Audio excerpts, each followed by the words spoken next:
श्रीमान् वेंकटनाथार्य कवितार्के केसरी वेदांताचार्यवर्यो मे सन्निधत्तां सदा हृदि रामानुजदयापात्रं ज्ञानवैराग्यभूषणं श्रीमद्वेंकटनाथार्यं वन्दे वेदान्तदेशिकं लक्ष्मीनाथसमारम्भां नाथयामनमध्यमाम् अस्मदाचार्यपर्यन्तां वन्दे गुरुपरम्परां यो नित्यमच्युतपदाम्बुजयुग्मरुक्मभ्यामोगतः सदितराणाय अस्मद्गुरोर्भगवतोस्य दयैकसिन्धोः रामानुजस्य चरणौ शरणं प्रपद्ये। श्रीवत्सचिन्नमिश्रेभ्यो नममुक्तिमधीमहे यदुक्तयस्त्रयी कंठे यान्ति मंगलसूत्रतां। श्रीपराशरभट्टार्यः श्रीरङ्गेशपुरोहितः श्रीवत्साङ्कसुतः श्रीमान् श्रेयसे मे अस्तु भूयसे। இன்றைய ஸ்லோகம் 27வது ஸ்லோகம். இங்கே சுவாமி நித்திய சூரிகளின் பெருமைகளை இந்த ஸ்லோகத்தில் பராசரப்பட்டர் ஆச்சரியமாக அருளி செய்கிறார். இந்த ஸ்லோகத்தினால் தொண்டு செய்பவர்களுடைய பெருமையை பேசுகிறார். தே சாத்யா சந்தி தேவா ஜனனி குணவபூர்வைஷ விருத்தஸ்வரூபைஹி भोगैर्वा निर्विशेषा सवयसैवये नित्यनिर्दोषगन्धाः। हे श्री श्रीरङ्गभर्तुस्तव च पदपरिचारवृत्यै सदापि प्रेमप्रन्ध्राणभावा विलहृदयहठात्कारकैङ्कर्य भोगाः। ते साध्या सन्ति देवा जननी தே சாத்தியா சந்தி தேவா. அதாவது எத்திர பூர்வே சாத்தியா சந்தி தேவாக என்ற ஸ்ருதி வாக்கியத்தை அப்படியே எடுக்கிறார் சுவாமி. இந்த ஸ்லோகத்தில் எத்திர பூர்வே சாத்தியா சந்தி தேவா என்ற ஸ்ருதியை அனுசரித்து பரமபதத்தில் கணக்கற்ற நித்திய முக்தர்கள் தேவரீர் இருவருக்கும் தொண்டு செய்யும் அவர்களாய் உள்ளனர், தொண்டு செய்கின்றனர், கைங்கரியம் பண்ணுகின்றனர், ஒழிவில் காலமெல்லாம் உடனாய் மன்னி வலுவிலா அடிமை செய்கின்றனர். ஸ்ரீரங்கநாச்சியாரே அவர்கள் எப்படிப்பட்டவர்கள்னா, அவர்கள் அபகத பாப்மத்துவம் முதலிய 8 குணங்களை உடையவர்கள். அபகத பாப்மா விஜரோ விமுர்த்யு விஷோக விஜிகத்சுஹ அபிபாசக சத்யகாமக சத்யசங்கல்பக. இந்த 8 குணங்களும் இவர்கள் பெற்றவர்கள். அப்படின்னா என்ன அப்படின்னா, அபகத பாப்மா அப்படின்னா பாப்பமற்றவர்கள், விஜரக கிழத்தனம் அற்றவர்கள், ஜரையே வராது நரையே வராது, விமுர்த்தியக மரணமற்றவர்கள், விஷோகா சோகமற்றவர்கள், விஜிகத்சக பசியற்றவர்கள், அபிபாசக தாகமற்றவர்கள், சத்தியகாமக ஆசைப்படுவதை அடையக்கூடியவர்கள், நல்ல விஷயம்தான் ஆசைப்படுபவர்கள், அதுவும் இல்லாமல் சத்திய சங்கல்பக தடங்களற்ற சங்கல்பத்தை உடையவர்கள் என்ற 8 குணங்கள் ஆத்மாவிற்கு இயற்கையிலே உண்டு. ஆனால் இது இங்கு கர்மா என்ற உபாதியால் மறைக்கப்பட்டுள்ளது. கர்மம் நீங்கியவாறு பரமபதத்தில் சென்றவுடன் முக்தாத்மாக்களுக்கும் இது வருகிறது. நித்தியாத்மாக்களுக்கு எப்பவுமே இருக்கு. இந்த 8 குணங்களும் ஆவிர்பவிக்கிறது, அதாவது வெளிப்படுகிறது, உண்டாவதில்லை. இத்தகைய 8 குணங்களும் நித்திய சூரிகள் பெற்றவர்களாய் கர்மா என்ற உபாதிகள் அற்றவர்களாய் எப்பொழுதும் இருப்பதால் அனாதி காலமாக பகவத் அனுபவத்திற்கு இழப்பே இல்லாமல் இருக்கிறார்கள். நித்திய சூரிகளுக்கு ஈஸ்வர அனபிபத விபரீத அனுஷ்டானம், அதாவது எம்பெருமானுக்கு பிடிக்காததை எப்போதும் செய்ய மாட்டார்கள், அப்படிங்கிறதே கிடையாது அவர்களுக்கு. இப்படி அவர்கள் அந்த 8 குணங்களை உடையவர்கள், மண்ணுலகில் பிறந்து உழலும் தோஷம் சிறிதும் அற்றவர்கள். அந்த முக்தாத்மாக்களுக்கும் நித்திய சூரிகளும். முக்தாத்மாக்கள் இனிமேல் வரமாட்டான். நச்ச புனராவர்த்தனை இனிமேல் வரப்போறதில்லை. ஸ்ரீமன் நாராயணனோடு ஒத்த திவ்யமங்கள விக்கிரகம் சங்கு சக்கரத்தை வச்சுண்டு தரிச்சுண்டு ஆணை அனுகிரகிக்கிறது. ஞானம், ஆனந்தம், அமலத்துவம், குற்றமற்ற தன்மை, பரிசுத்தனாயிருத்தல் ஆகிய ஆத்ம குணங்களை உடையவர்கள். சககாரி யோக்கியத்தை, அதாவது அனாதிகாலமாய் அபராதம் என்பதே இல்லை. அபராதத்துவம், அபராதிகளாய் இருப்பது அது நித்திய சூர்களுக்கு எப்போதுமே இல்லை. அவர்கள் பரதந்திரனாக இருப்பர் எப்போவுமே. அது ஸ்வரூப யோக்கியத்தை. ஸோ இந்த மாதிரி அவர்கள் எப்பவும் நிரஞ்சன பரமம் சாமியம் உபைத்தி, நித்திய விபூதியோடு கூடிய பரமாத்ம ஸ்வரூபத்தை சாட்சாத்கரிப்பவர்கள் அவர்கள். பரமாத்மஸ்வரூபம், திவ்யாத்மஸ்வரூபம், அவ ரெண்டு பேருடைய ஏகசேஷித்துவம், அந்த போகம், அந்த அனுபவம், அந்த ஸ்வரூபம் எல்லாத்துக்கும் அவர்களுக்கும் இவர்களுக்கும் வேறுபாடே கிடையாது. அந்த அந்த அனுபவத்தில் 16 என்றும் 16ஆக தம்பதிகளான தேவரீர்களோடு பிராட்டியை அட்ரஸ் பண்ணி சொல்கிறார். தேவரீர்களோடு தம்மோடு வேறுபட்ட பாடு அற்றவர்களாக இருப்பவர்கள் அவர்கள் நண்பர்கள் போன்றிருப்பர். தேவரீருக்கும் ஒரு பர்த்தாவுக்கும் தொண்டு செய்யும் போது, கைங்கரியம் பண்ணும்போது உளம் கனிந்து நெஞ்சு உருகி அப்படி அன்பு மேலிட்டால், பிரீத்தி மேலிட்டால், காதல் அனுபவம் மேலிட்டால், அப்படியே கைங்கரியம் செய்தாலே ஒழிய அந்த அந்த அன்பு அதை தரிக்க முடியாது. அன்பு பெருக்கெடுத்து ஓடினா அவளுக்கு ஏதாவது பண்ணணும், கைங்கரியம் பண்ணணும், அவர்களுக்கு சேவை செய்யணும்னு ஓடி வரும். அந்த மாதிரி அப்படி ஒழிவில் காலமெல்லாம் உடனாய் மன்னி வழுவிலா அடிமை செய்து அவர்கள் தன்னையே தமக்கு போகமாக கொண்டவர்கள். அந்த அந்த அடிமை செய்து அந்த கைங்கரியம் செய்வதையே போகமாக கொள்பவர்கள். அன்பினாலே கனிந்த நிலைமை உடையவராய், ஞானத்தின் முதிர்ச்சியான அஞ்ஞானத்தாலே நிலை கலங்கின கலக்கமுடையவர்களாய் இருப்பவர்கள். அதாவது அந்த ஞானம் முதிர்ச்சியா.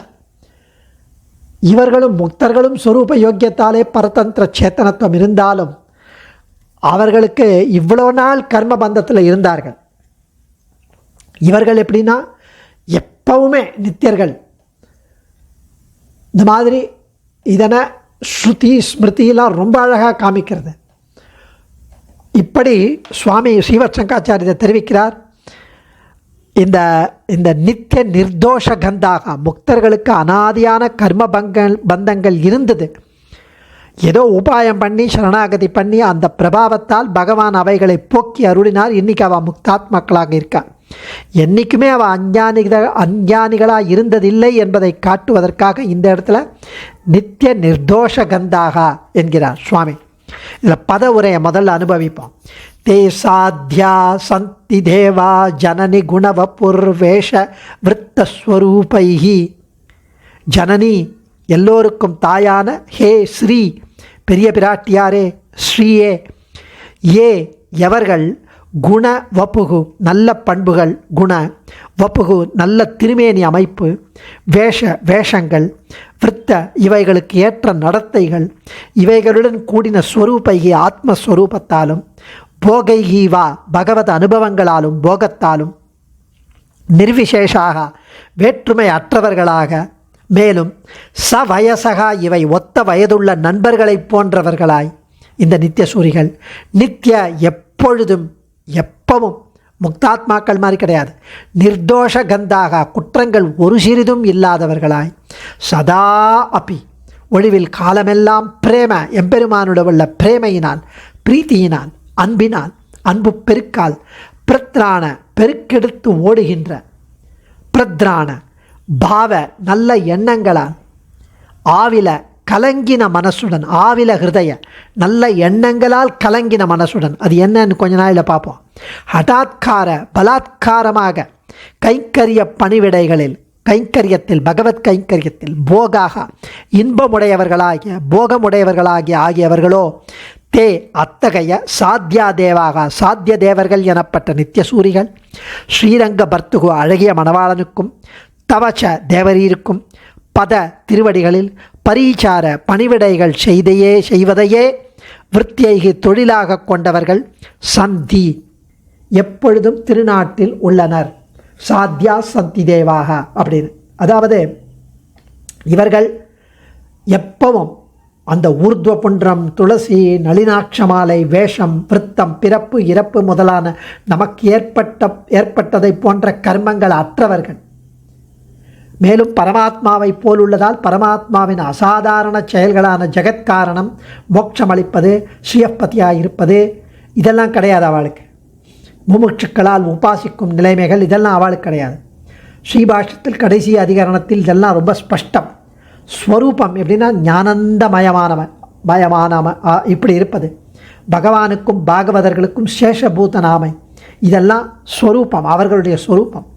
போகமாத்திர சாமியலிங்காஷ்ட என்ற சூத்திரத்தில் காட்டியபடி பகவானுடன் இவர்களுக்கு போகத்தில் சாமியம், நிரஞ்சன பரமம் சாமியமுபைத்தி என்று ஸ்ருதி பரமசாமியம் காமிச்சது. அதாவது பகவத் அசாதாரண தர்மங்களை தவிர மீதியெல்லாம் சாமியம், ஈக்குவல். சவயசக நித்தியராவார். ஈஸ்வரனைப் போல அனாதியாக ஞான சங்கோச்சம் இல்லாதபடியால் அவர்கள் ஒரே வயசான நண்பர்கள் போல இருப்பார்களாம். என்னைக்கும் ஸ்ரீவைகுண்டத்தில் நித்தியர்களுக்கு 25 வயசு பிராயமே என்று ஸ்ருதி காட்டுகிறது. மேலோத்தேவர்னு திருவாய்மொழி, மேலோத்தேவர் ஆனவர்கள் என்று கதி விசேஷ அதிகாரத்தில் வேதாந்த தேசிகன் இது தெரிவிக்கிறார். அந்யோன்யம் ஒரு வயசிலே தோழன்மாரை போல இருக்கிற நித்திய சூரிகளோடு என்று வேதாந்த தேசிகன் ரகசிய விசாரத்தில் தெரிவிக்கிறார். இப்படி நித்திய நிர்தோஷ கந்தாக முக்தர்களுக்கு அனாதியான கர்மபந்தங்கள் இருப்பதைப் போல இவர்களுக்கு கிடையாது. ஞானானந்த மயஸ்து ஆத்மா சேஷோகி பரமாத்மனகா என்று ஜீவலட்சணம் சொல்லுகிற வச்சனத்தில் மயட் அநேகமாக எப்பவும் அவர்களுக்கு இப்படி நித்திய நிர்தோஷ கந்தாக, தோஷமே இல்லாமல். உலகத்தில் இந்த ஸ்லோகத்தில் பூர்வார்த்தத்தால், அதாவது முதல் 2 லைனில் ஸ்ரீவைகுண்டத்தில் இருக்கும் நித்தியர்களுக்கும் பகவானுக்கும் உள்ள ஸ்வரூப ஒற்றுமையை காட்டினார். இனி உத்தரார்த்தத்தால் பின்னாடி இருக்கிற 2 லைனில் பரமாத்மாவுக்கு இல்லாத நித்தியர்களுக்கு மட்டுமே உள்ள நிலை அது என்ன அப்படின்னா, திருமாலுக்கு என்றுமே ஆட்செய்வது. அடிமை செய்வார் திருமாலுக்கே என்று ஆழ்வார்கள் அருளியபடி இந்த கைக்கரியங்கள் திவ்ய தம்பதிகளுக்கு என்று காட்டுகிறார். ஸ்ரீரங்கபர்த்துகு தவச்ச,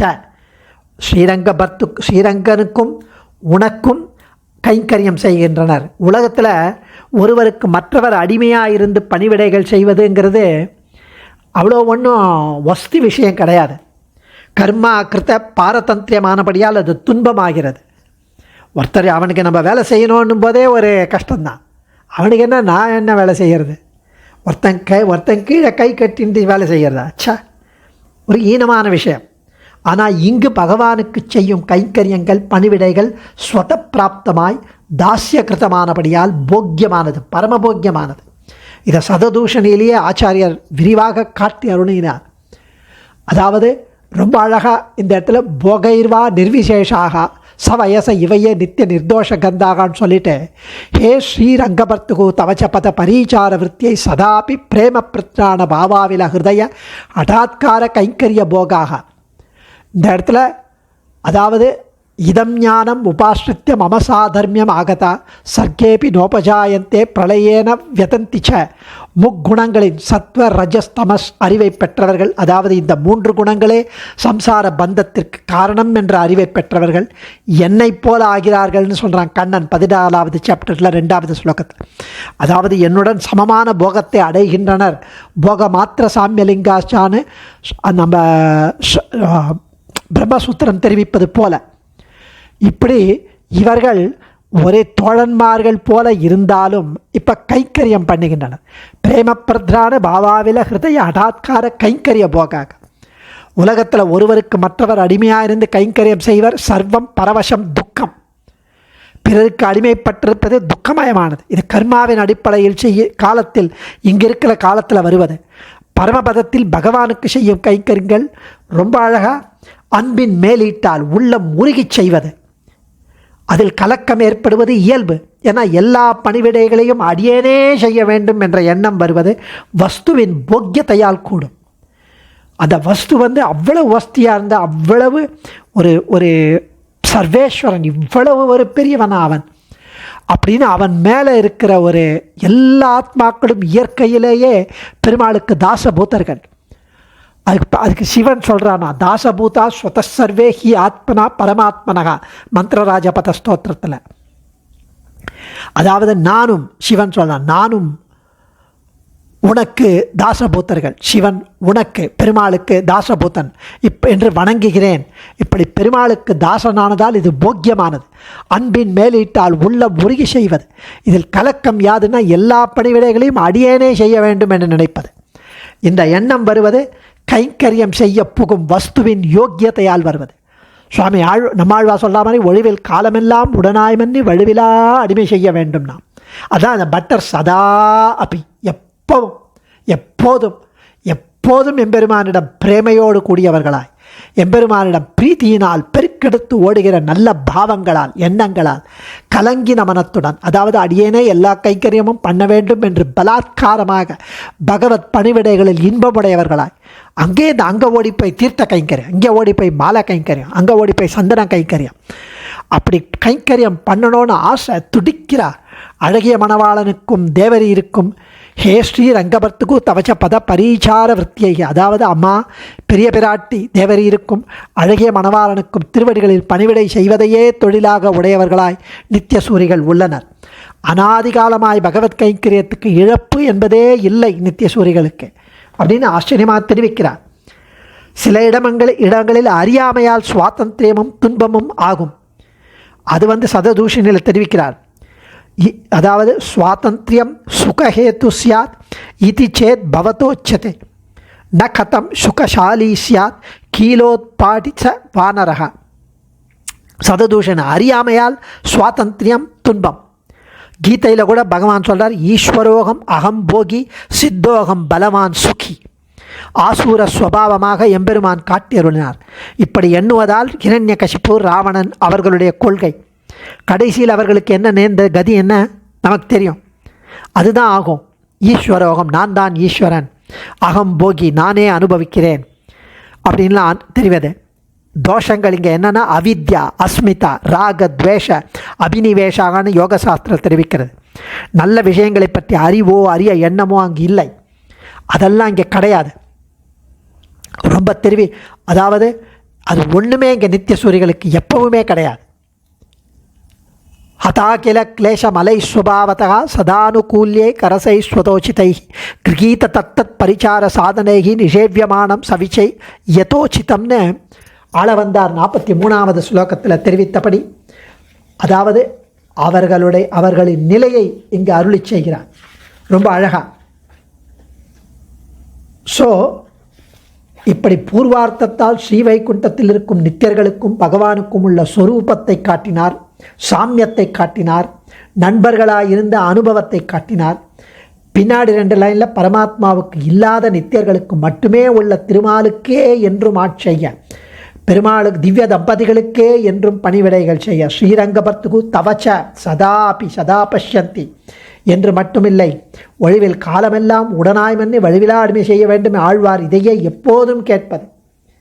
அது அன்பு மேலிட்டால் அதை அந்த கைங்கரியம் அடியேனே எல்லாம் செய்ய வேண்டும் என்று கலக்கம் வருகிறது. அது வஸ்துவின் போக்கியத்தையால், அந்த பெருமாளுடைய அந்த ஆச்சரியமான குணத்தால், திவ்ய தம்பதிகளின் ஆச்சரியமான அனுபவத்தால் அடியேன் தன்யோஸ்மி. கவிதார்க்கிக சிம்ஹாய கல்யாண குணசாலினே ஸ்ரீமதே வெங்கடேசாய வேதாந்த குரவே நமக.